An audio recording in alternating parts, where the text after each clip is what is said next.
Big breaking news in the baseball world. Renowned pitcher Louis Head is headed to the Marlins for cash. Who knew? That's all it takes to get some head around here, huh? In smaller news, we have Noah Syndergaard signing a big deal with a certain American League West team, which is, quite often incompetent in terms of, fulfilling their actual needs. They've signed a pitcher. I think you know who I'm talking about. Jose Berrios has a big extension. We had Rookie of the Year yesterday. We're going to talk about a lot of that and a little more. I can't promise too much here because that would be deceiving. Leave a like if you guys enjoy. As always, subscribe if you guys are new to the channel. And let's go ahead and get reeled down into this big baseball news. So it starts here with this Passan bomb. Breaking. Right-hander Noah Syndergaard and the Los Angeles Angels are in agreement. I almost had a stroke when I heard that. Like, good Lord, they actually signed a pitcher? And he's not 30, well, I was going to say. He does have injury issues, but he isn't 35. So, good on them for that one right there. Signing to the Angels an agreement on a one-year, $20 million deal, which is big, of course. Noah Syndergaard has been no secret.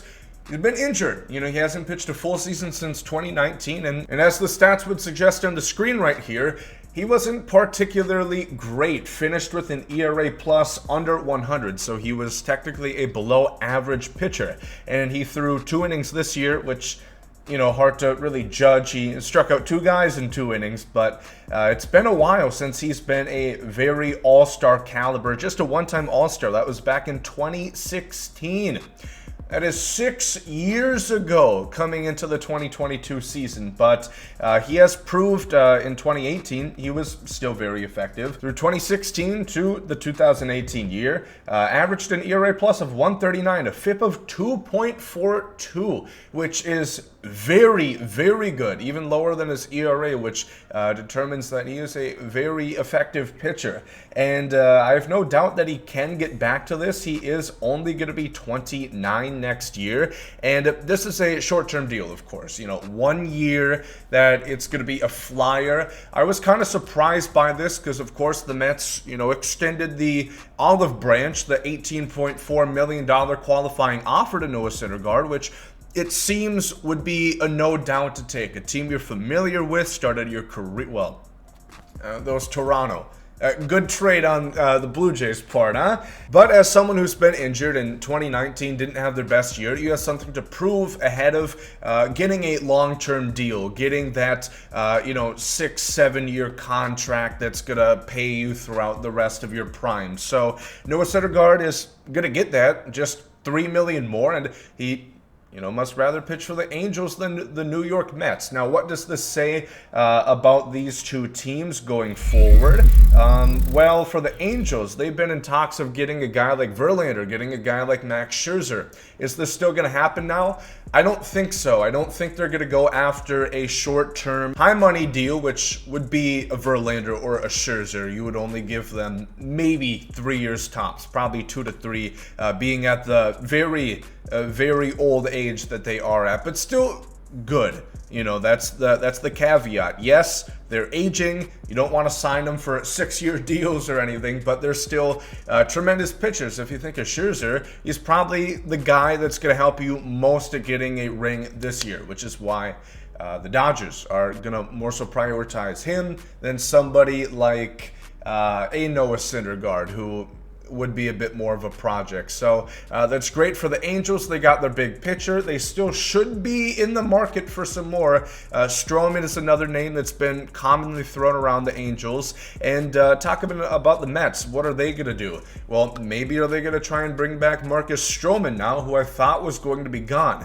Of course, they haven't had Syndergaard since 2019, so it's not like they're not used to pitching without him, having a staff without Thor, but you certainly do want to replace him by any means, and we'll have an extra bit of money. So it's going to be interesting to see what the Mets do going forward here after the news of Noah Syndergaard signing to the Angels for 1 year, $21 million. And then Jose Berrios is going to get a nice fat extension, pretty team friendly, but also player friendly. This is a pretty fair one here. 7 years for $131 million. His last year of arbitration is going to be 11, so he's going to earn $11 million in the 2022 season, and after that going to be making $20 million for the next 6. Now, Jose Berrios so far in his career has been a little disappointing, I will say. As a Minnesota native who owns a Jose Berrios Minnesota Twins jersey, I will say that with my chest held out.